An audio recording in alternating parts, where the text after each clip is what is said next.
नमस्कार, देशोन्नती संपादकीयमध्ये मी ऐश्वर्या शिंदे आपलं स्वागत करते। एक देश एक पक्ष हे लक्ष्य समोर ठेवून भाजपची वाटचाल सुरू आहे। अर्थात कितीही आकाश पाताळ एक केले तरी हे लक्ष्य कधीच साध्य होणार नाही ही वस्तुस्थिती असली तरी एक देश आणि एकाच पक्षाचे सरकार अशी परिस्थिती चुकून भुलून निर्माण झालीच तर या पक्षाला विरोध करणाऱ्यांना काय ऐकावे लागेल याचा ट्रेलर परवा भाजपचे आमदार आणि माजी मंत्री बबनराव लोणीकर यांनी दाखवून दिलाय। आपल्या मतदारसंघातील एका गावात भर सभेत बोलताना त्यांनी भाजपवर टीका करणाऱ्यांना दम देत तुमच्या मायचा पगार बबनराव लोणीकरने केला, तुमच्या बापाला पेरणीसाठी 6000 रुपये पंतप्रधान मोदी यांनी दिले, तुमच्या मायच्या बहिणीच्या आणि बायकोच्या नावावर लाडकी बहीण योजनेचे पैसे आमच्यामुळे आले, तुमच्या अंगावरचे कपडे आमच्या सरकारने दिले, तुमच्या पायातील बूट व चप्पल आमच्यामुळेच आहे, तुमच्या हातातले डबडे तो मोबाईल देखील आमच्याचमुळे आहे, आमचेच पैसे घेता आणि आमच्यावरच तंगड्यावर करता असं सुनावले।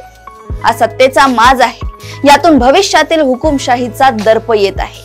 मुकाट्याने आमच्या सोबत या अन्यथा तुमचे जीणे हराम करू अशी अप्रत्यक्ष धमकी दिली जात आहे।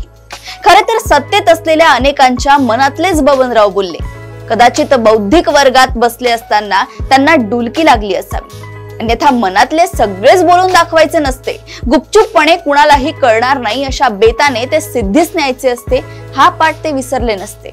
बबनराव लोणीकर यांचे हे वक्तव्य प्रातिनिधिक म्हणायला हवे। एकाच पक्षाच्या हाती सगळी सत्ता केंद्र एकवटली तर भविष्यात हीच भाषा उरल्या सुरल्या विरोधकांना ऐकावी लागणार आहे। आम्ही फेकलेल्या तुकड्यांवर समाधान माना आणि खाल मानेने जगा, तोंडवर करून बोलायची हिंमत केली तर जीभ हासडून हातात देऊ, ही पुढची वाक्ये कदाचित बबनरावांनी आतल्या आत गिळली असावी, परंतु या न बोललेल्या पुढच्या वाक्यांचा आभास मात्र ते रोखू शकले नाही।